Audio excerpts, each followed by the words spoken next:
And you guys are live, and aside from one misaligned stream, everything is actually in place. Excellent. Hello again, everybody. Same monkey commentator, slightly later monkey time. I don't know where I'm going with this. We have a donation from a person called Who's On First. He donated $10.92 and says something that I have no intention of saying on stream, but it's going towards Sonic in the bid war. That brings the total bid war between those two at a delta of 1 cent. Sonic is now winning by 1 cent. Ah! Nice. Good going, dude. Keep in mind, you guys have, I think it's 2 more games, including this one, before Sonic. Yep, so there's plenty of time to get those in. Right, yes. Also, you still have a break on the layout. Ah! Why is that there? Thanks for telling me, I wouldn't have noticed. That's what I'm here for. That was from, like, yesterday.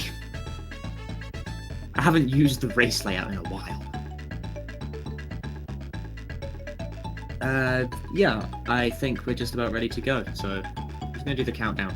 Someone's gonna do the countdown. Maybe I should do the countdown. Are both of you guys ready? I was gonna say, actually, yeah, both of you ready.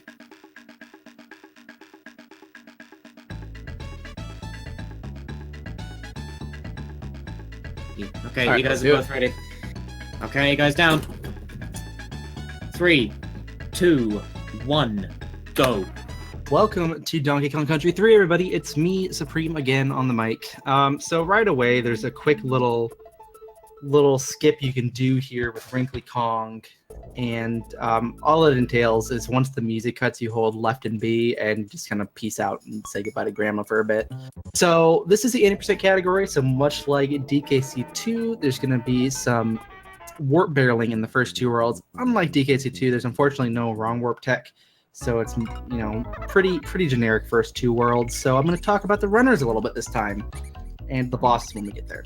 So I was doing my research, and it's very funny. These two actually surround me on the leaderboards. Luiz has a 49-18 in this game, which is it's a pretty darn good time. The world record is down in like 47-30, if I remember correctly.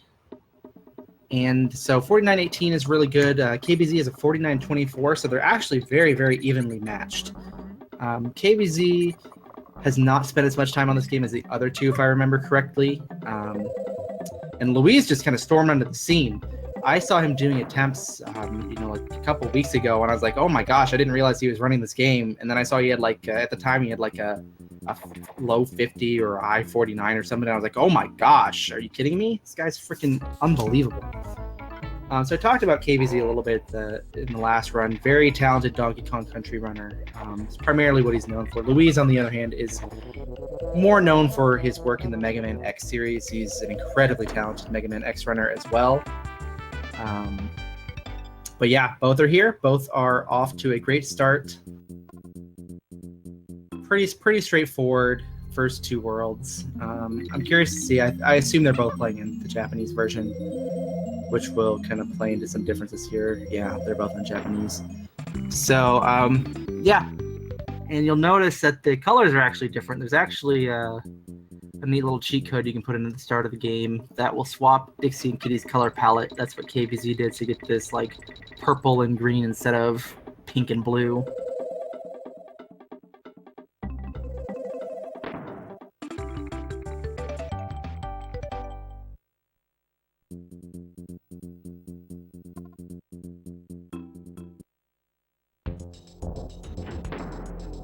Overall, solid first 2 worlds. Boss is pretty straightforward. The theme of the first 2 bosses in my mind. If you play these games casually, a lot of times Dixie is a very, very safe option, but it's actually a lot more optimal to do things with Kitty. As you see, you can literally just kind of, as long as the mouth is open and you're in that right zone, the hitbox basically, it's just going to eat the barrel, or the beetle. The barrel is going to eat the beetle. Pretty easy fight, and what you see there, they're actually tried to grab the coin kind of about as far left as they possibly can, because if they're playing on the 1.1 version, like the notable difference of version 1.1 for the speedrun versus 1.0 is that we'll actually cut out the victory jingle just a little bit. So it's typically good practice to try and grab that coin as far left as possible.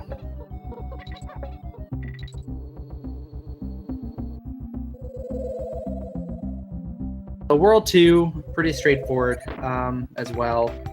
You'll see a little bit of tech here, some stalling, some, little bit of different movement just to make sure things are aligned or you're not picking up barrels on accident. But nothing huge here.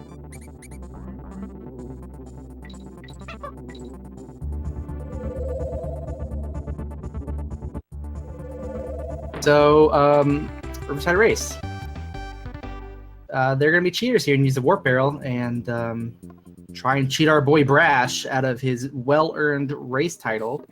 But he catches on quickly, and apparently it took them 9 minutes and 59 seconds to finish the race.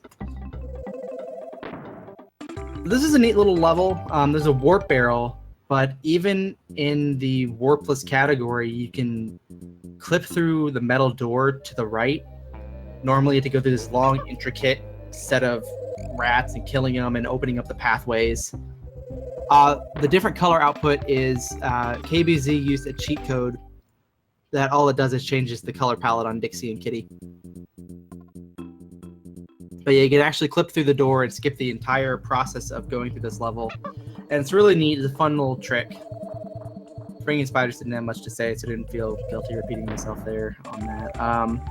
Yeah, this level is nothing special either. Just warp barrels hidden above the bird. This seems to be the one people have the most trouble with. I've watched a good number of casual races over the years, and that's the one that people just can never seem to find.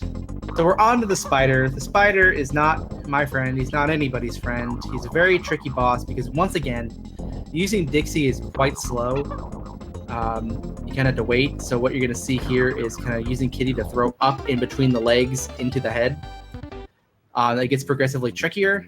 You kind of have to fall off and throw as you're in the middle of falling down.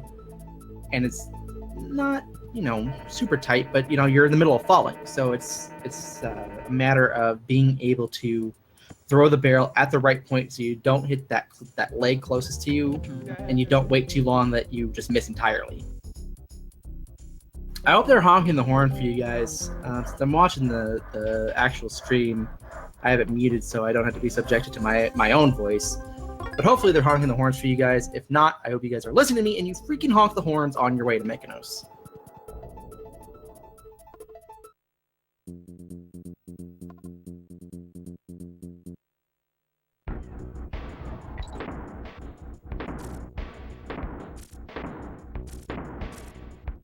So World 3, once again, we're done with the warp barrels. We're getting into the meat of the game.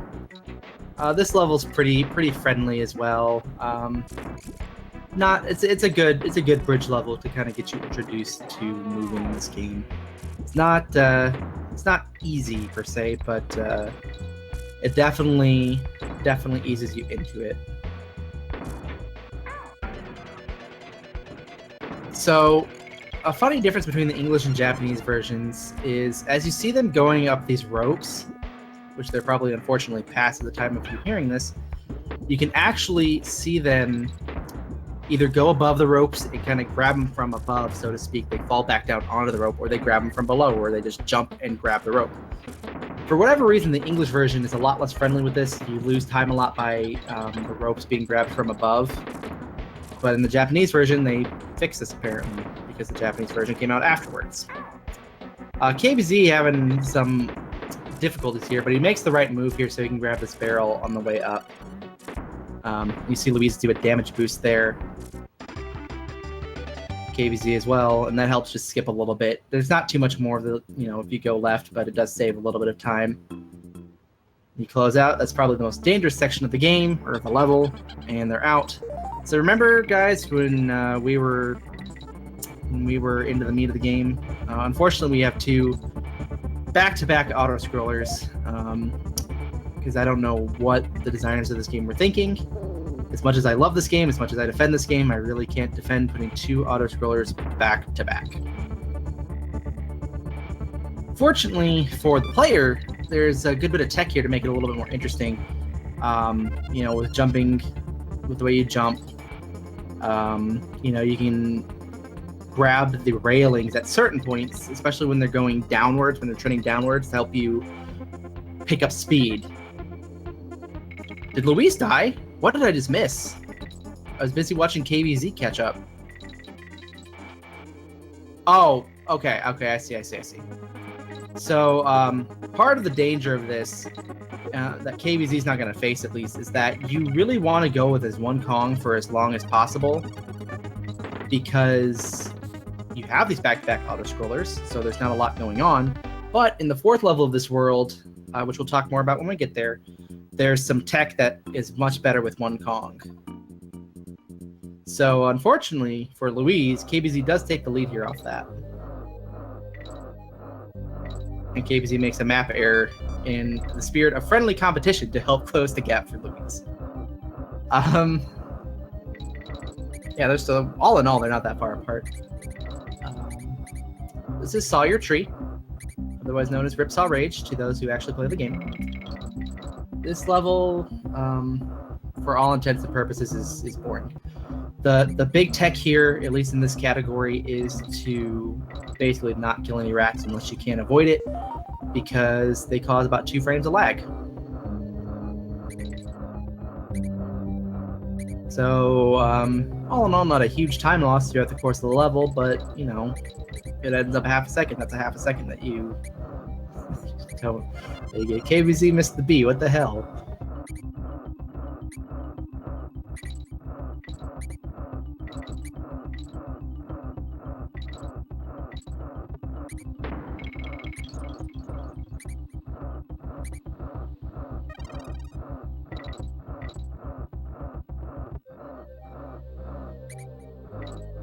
If you guys want to trip up our donation reader, now would be the time to do so, because I got about a minute of just killing time.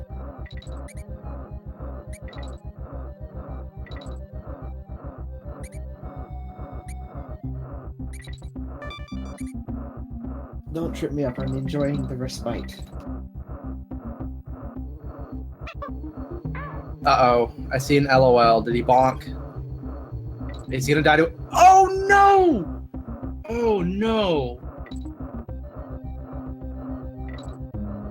That's the thing that's happened to me before.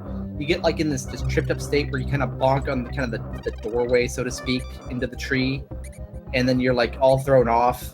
So you're trying to go about your business, but you actually haven't jumped where you think you jumped. That was most unfortunate.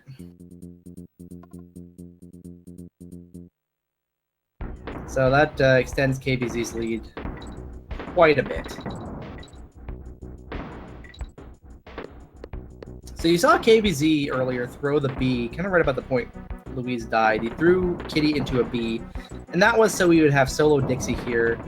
And the purpose of that is when you have one Kong, loading into these barrels is roughly, about on average, about half a second faster.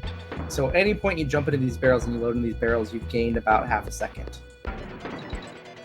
It varies very slightly depending on how far away from the barrel Kitty would be if he was around. But yeah, so I think all in all you save 5 or so seconds here just by not having Kitty. And on top of that, there's KBZ's coming up here. It's probably passed it on stream by now. That cycle with the TNT barrel shooting guy is very, very, very difficult to make with Kitty. You have a very low chance of success even if you move, you know, pristinely throughout it.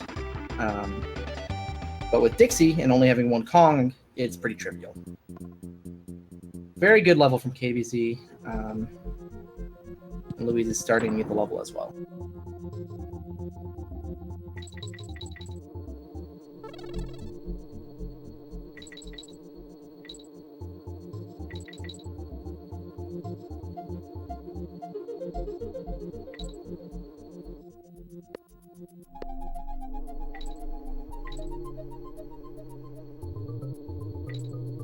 Welcome to Logi Labyrinth, everybody. Not necessarily a speedrunner's best friend. You can jump very, very high, but you move very, very slowly. So a lot of this level is kind of about optimizing your spinning, your moving, all that stuff. In the second half, grabbing the safety barrel there, not a bad call. This is a pretty risky part of the level that you run with the parrot here. This is Quawks, not Squawks. There is apparently a difference.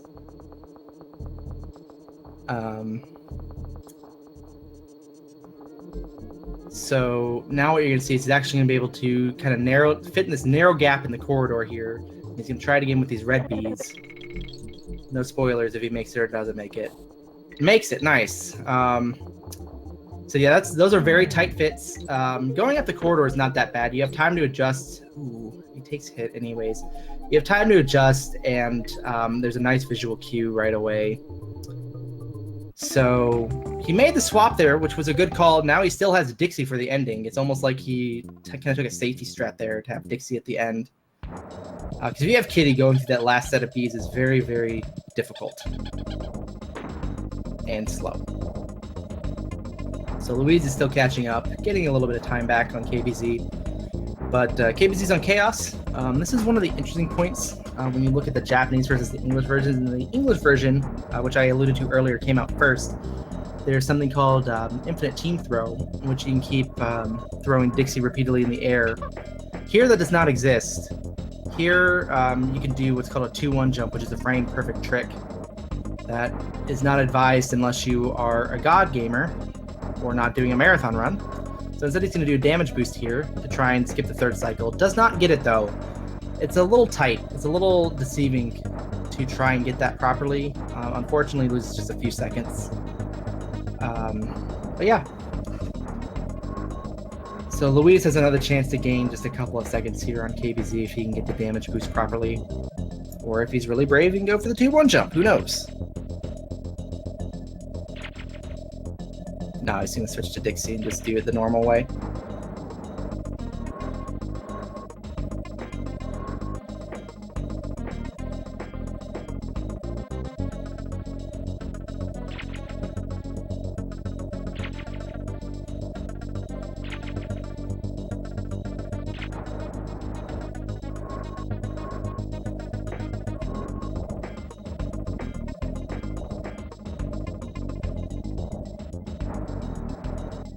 All right, so Luiz gets the damage boost. It saves him a little bit of time. KBZ's finishing up the fight here.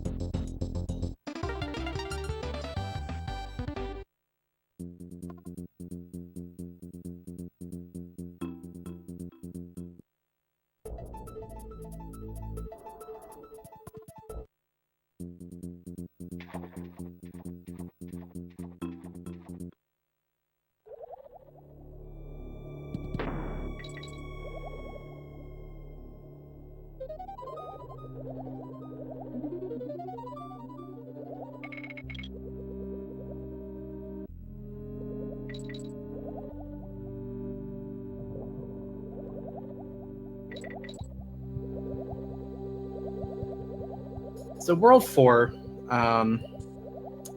swimming level right away. So the big thing here is that you've got Kitty's big old self, and his hurt boxes can be a little tricky, but we're gonna try and sneak under these bosses as much as possible to avoid, swimming up and down and wasting time by going higher than you need to or lower than you need to. Gonna sneak through that. And there's a tough one coming up on my end. It's probably already passed for you guys. It's very difficult, but KBZ is actually able to move quickly enough and effectively enough that he doesn't even have to worry about the Baza. He's just in front of it.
Okay, so 4-2, not a ton going on here. The biggest thing here is making use of damage boosting to skip a lot of these rocket barrels.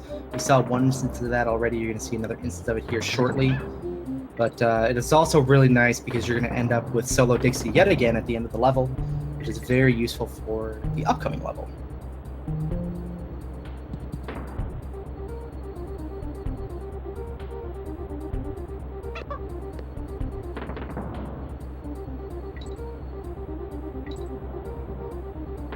So you grab Dixie again. There's actually quite a tight little window here. Trying to sneak under the circular bee here, and he gets it. So it allows him to damage boost off of this bee instead and get to the end of the level. So with the third level of this world, the big thing for having Solo Dixie is that there's so many moving enemies, so many moving parts, that having 2 Kongs causes a lot of lag. And it looks like Luiz unfortunately took another death. Kind of a rough beginning here, but plenty of opportunity to turn it around. There's still a lot of game left to go and a lot of very dumb tricks left to go. But you'll see KBZ kind of just cruising through this level, where generally there would be a good amount of lag.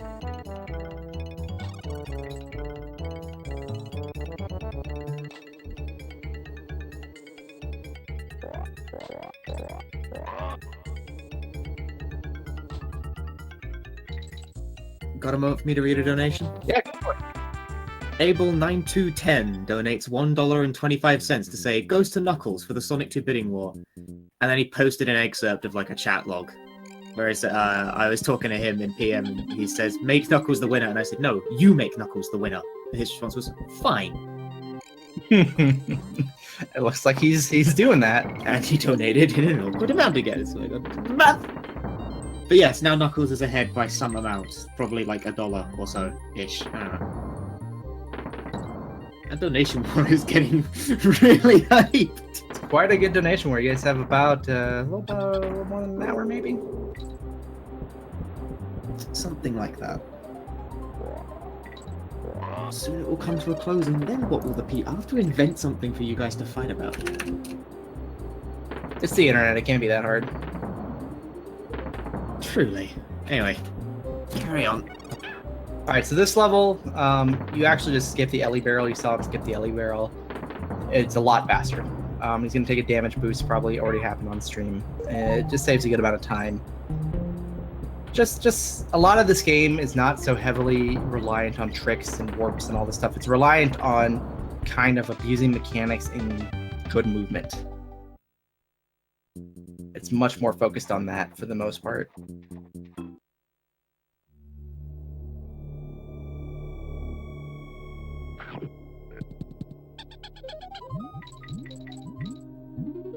Now, the level that KBZ is on is affectionately known as Feed Your Fish. We have a hungry little buddy behind us who loves nothing more than some green and red fish, but really hates the little urchin guys.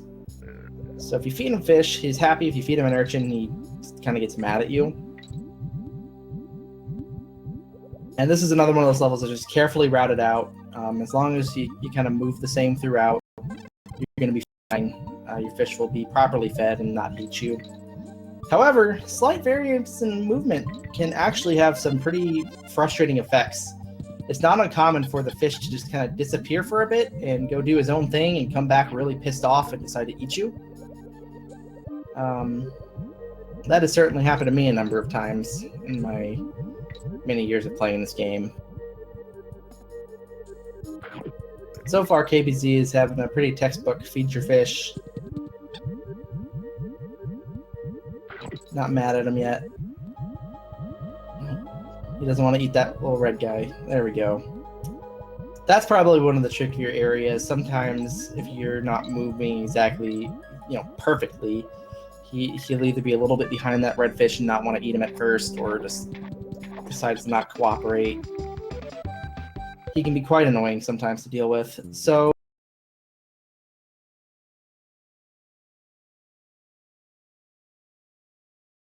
you actually want in World 5 to have Solo Dixie for the first part of the first level.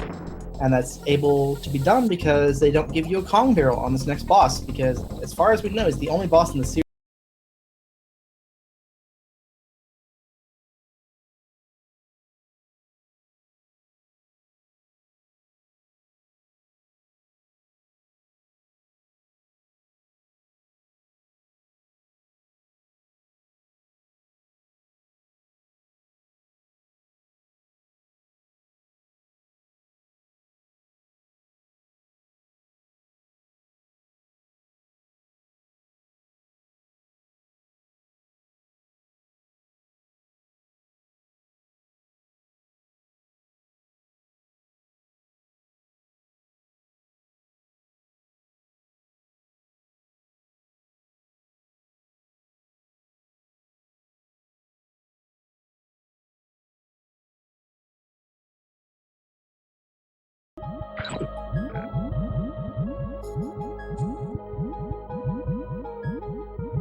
Oh, hello again, everybody.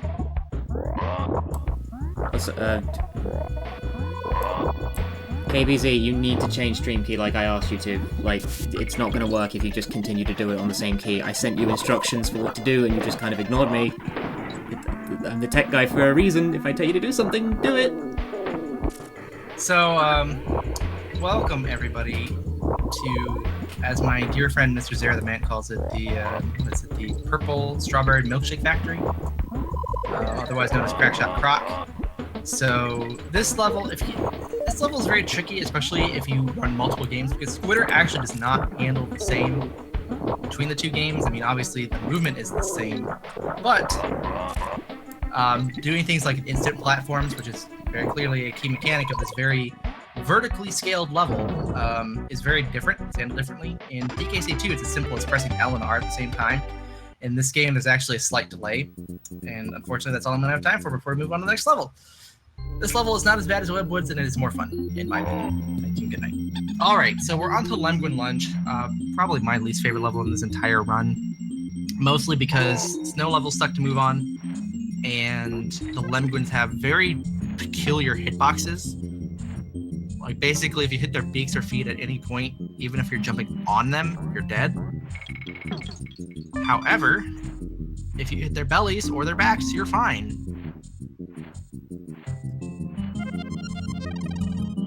So you're seeing Luiz abuse that a little bit. He's kind of coming up and jumping on or rolling into things as they're spawning from that little spawn hole. So there we go. We got KBZ. Oh, and he finished Bleak. Oh, what unfortunate timing. But fortunately, we have Luiz coming up, so we can talk about Bleak a little bit. Change the key and it works again. It's what they pay me for. They pay you? That's nice. No, they don't. Oh, that sucks. It's like I know how to fix these things.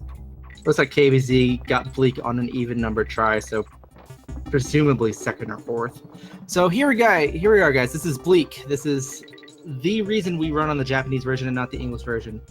So Luiz is going to try and skip this boss fight by taking damage, dying, and hitting pause on the right frame, which he did not get first try, unfortunately. So kind of the thing you're looking for when you're learning this game and you're running this game is the death jingle at the very last note. If you kind of hit pause right around there, you're going to have a decent chance of succeeding. And I'm actually, if he doesn't get it here, I'm going to not talk so I can listen in and kind of hear if he gets it or not.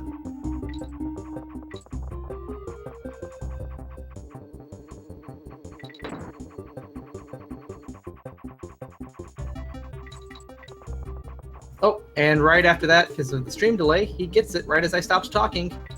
Nice. Well done. All right, so let's focus back here on KBZ, who's still a little bit ahead. Very good attempts for both. That is a frame perfect trick. That is a frame perfect boss skip. So I think if you fail it even like 4 times, you're still going to come out a little bit ahead. Obviously, first try is a huge boon.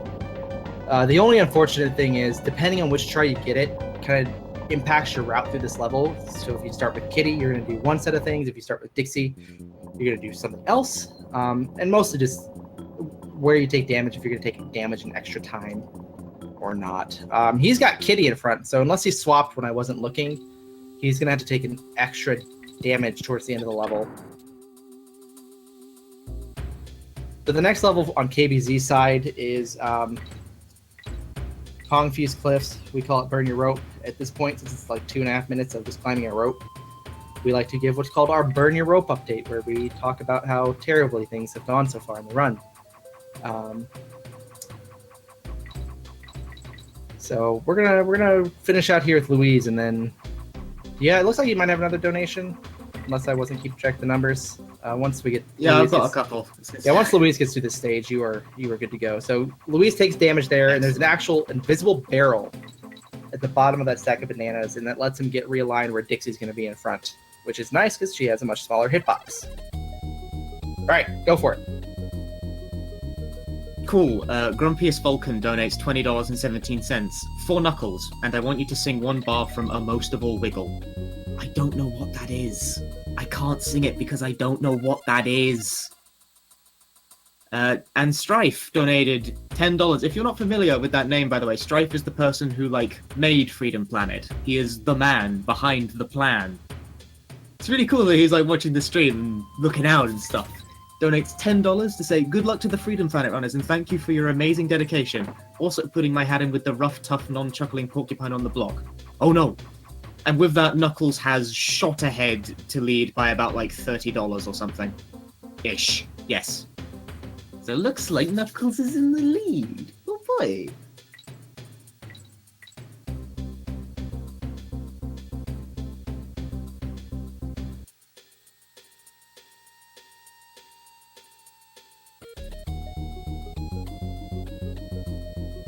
Is the Burn Your Rope update still good?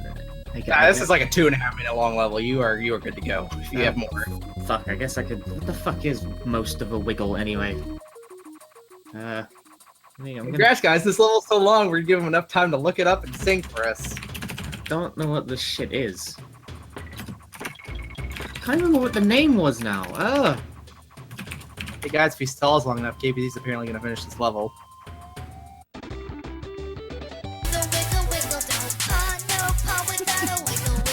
This is horrific. You're in luck because KBZ just finished on my stream. Well, you're in luck because KBZ just finished on my stream. So I can continue talking for a bit. Right. Yeah. Okay. I don't know. All right. So keep going.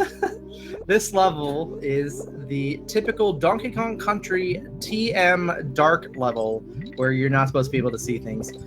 Fortunately for us in this game, Guard is pretty beastly. Pretty much for the most part, if he's in this lunging animation, he cannot take damage. The only exception is if these urchin shells are completely closed, which is just a small frame window. He can take damage off those, but other than that, he's just going to destroy everything in this path. Fortunately, the level is a little bit dark on his stream, but it's not a big deal. You're really not missing a lot. So unfortunately, due to this chamber that he passed by a few seconds ago, those urchin shells actually are closed at the precise moment in which you want to be passing them. So, like I said, it's only a small amount of time. What I typically do there, and I think it kind of varies from runner to runner, is I will literally just kind of flick my finger off the D-pad about 2 or 3 times, and that gets me lined up enough that I'm not going to take damage. Like I said, it's a very small amount of time that their shells are actually close to the point that you're going to take damage off of them. And as you can see, I'm Guard just beast through this level. I mean, no problem at all.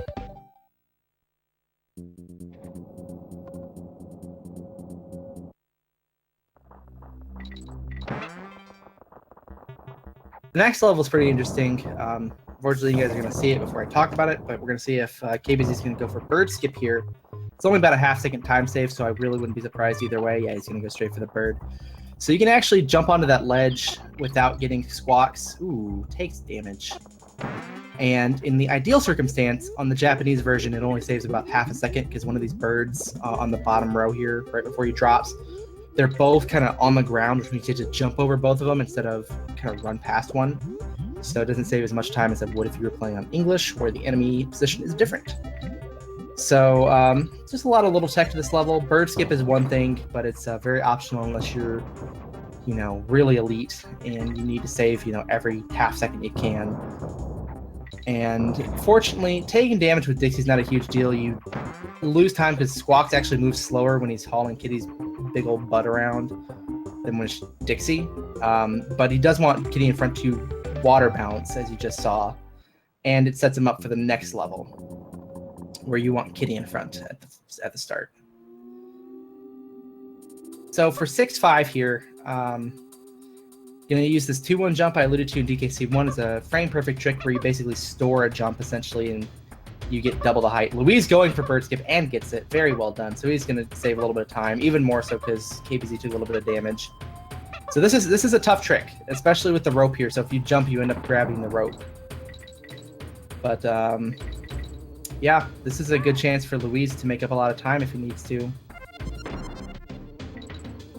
There he goes. So you save about 10 seconds if you get it first try.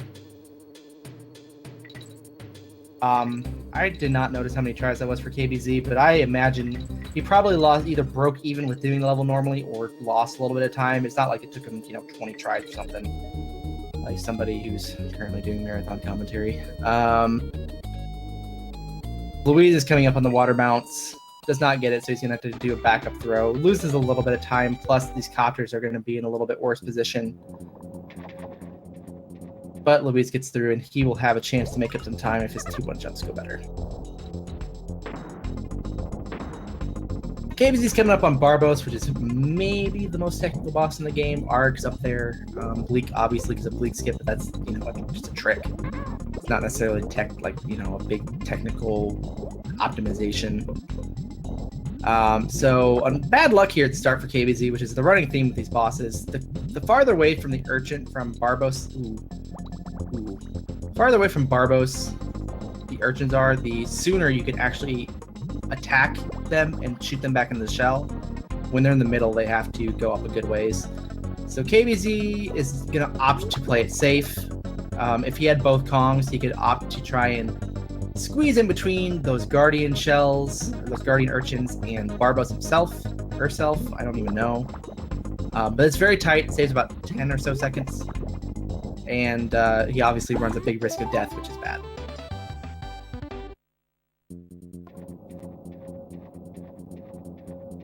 But assuming, looks like KBZ is going to escape unscathed.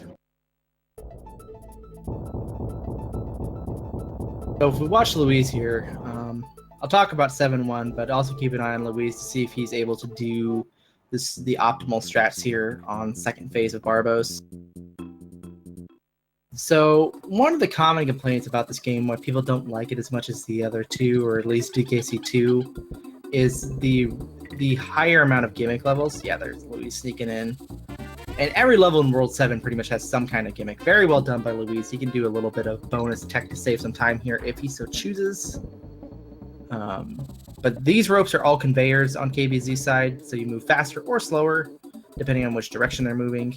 Let's see if Luiz is going for this tech. So he's going to take the damage, so you get solo Dixie, and he gets the coin a lot faster.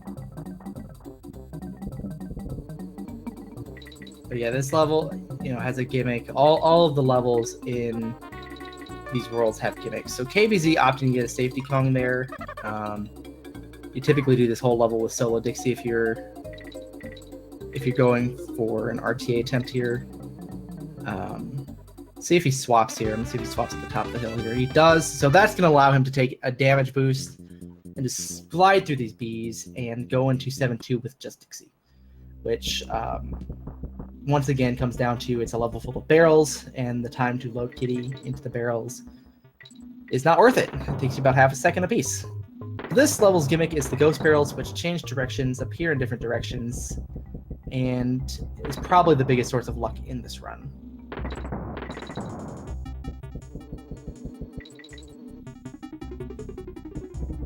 So not a good start for KBZ on the barrels. Kind of waiting the last one in the cycle.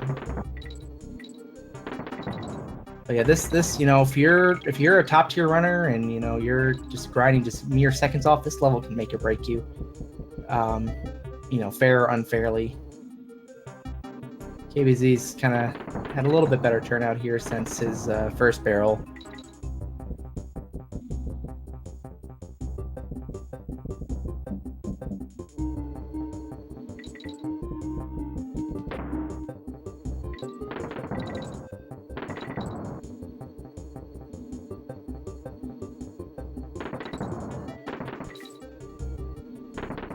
You grab Kitty here for the end because you're going to do a damage boost that sets you up with Kitty only at the start of the next level.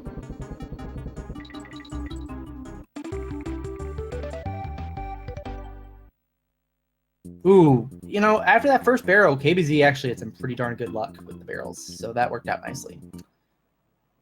Can take that damage boost to glide through that last section. And we're on to Lightning Lookout. So, if you guys played this game as a kid, I hate to break it to you, but the lightning is not random. It is, in fact, controllable. If you're familiar with DKC1 and the idea of blackout basement, where if you move the same, you're always going to know where the lights go out and how to prepare for it, it's much the same way here. If you move the same way, the lightning's roughly going to be in the same spot every time, and it's usually not going to be in your way. So let's see if KBZ grabs the midpoint. He does. So it's basically a lot of controlled movement. The most dangerous part is this part that KBZ has just passed here. Does it quite all right. You take damage boost to kind of reset the lightning and move quickly, obviously. Oh my god, how did that work? That was nuts. I thought he was toast. I thought you were dead, KBZ. I thought you were dead to rights. But he gets through it. Oh my goodness gracious.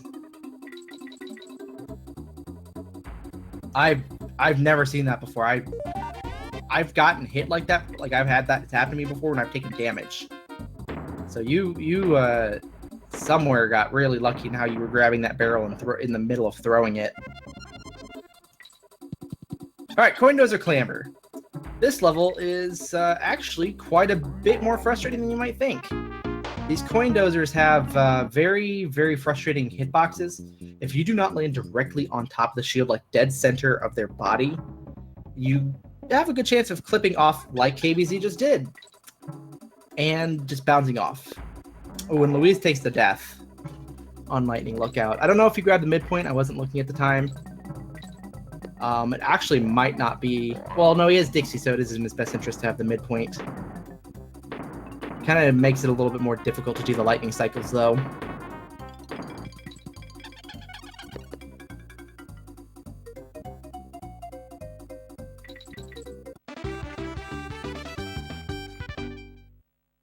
Should be back on track, though.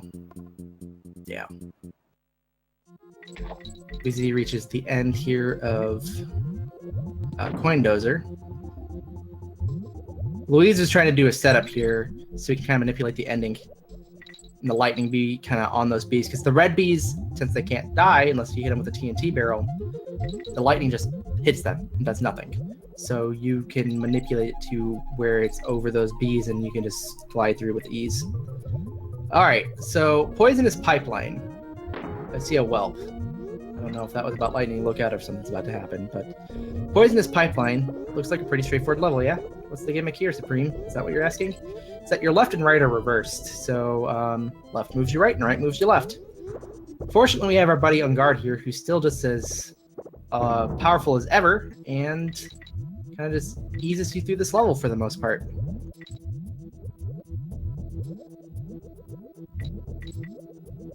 So there's some tricky fits here. Fortunately, he has Dixie still. Makes it a little bit easier to kind of get through these tight fits with the urchins.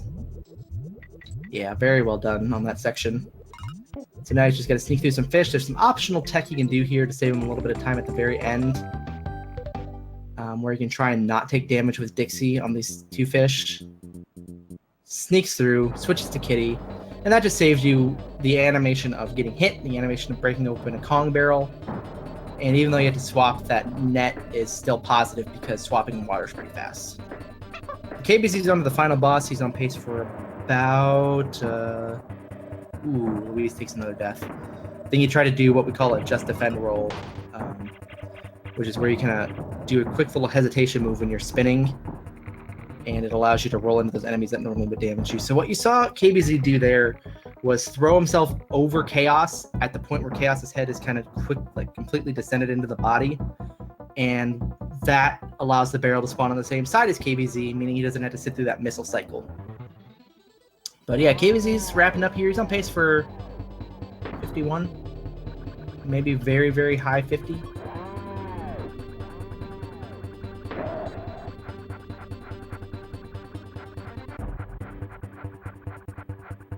All right, so Luiz is entering Poisonous Pipeline as well.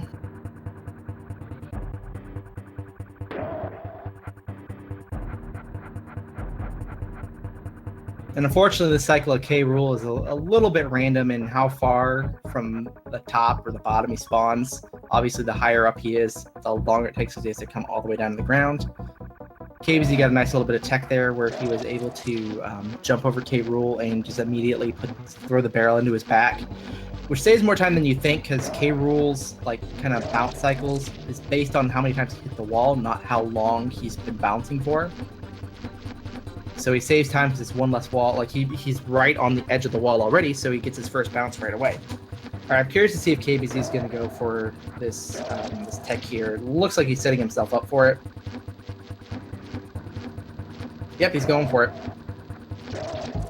Did he get it? Oh, he got it. Very well done.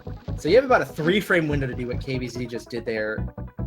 And that's to grab the switch, jump off before K. Rool comes back, and the barrel still lands on the platform. Because if you do it too early, the barrel is going to fall onto that lightning orb and just break.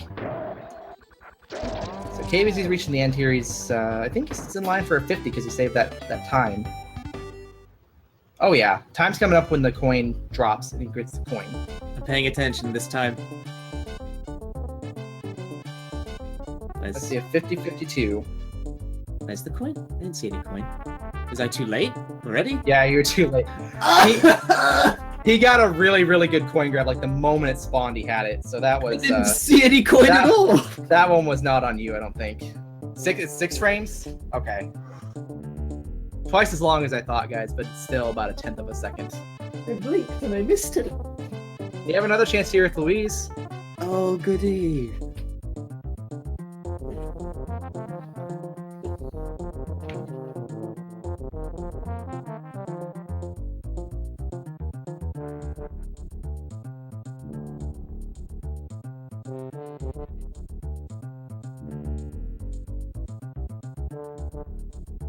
I guess you could just hit time when you see the bonus coin counter go up if Luiz also grabs it really well. You should be able to see that one. Believe in me, I can do this one. I think, maybe. Your confidence might be misplaced.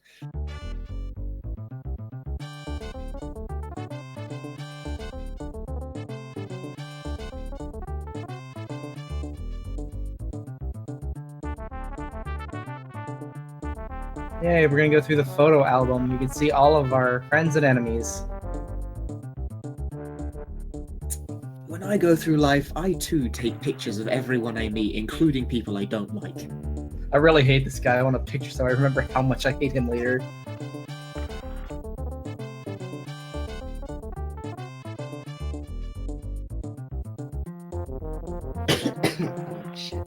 Luiz also going for it. Does get it as well. Very well done.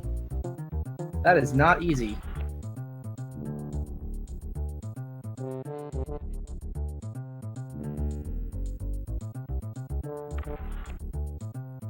Alright, so Luiz is on the final phase here.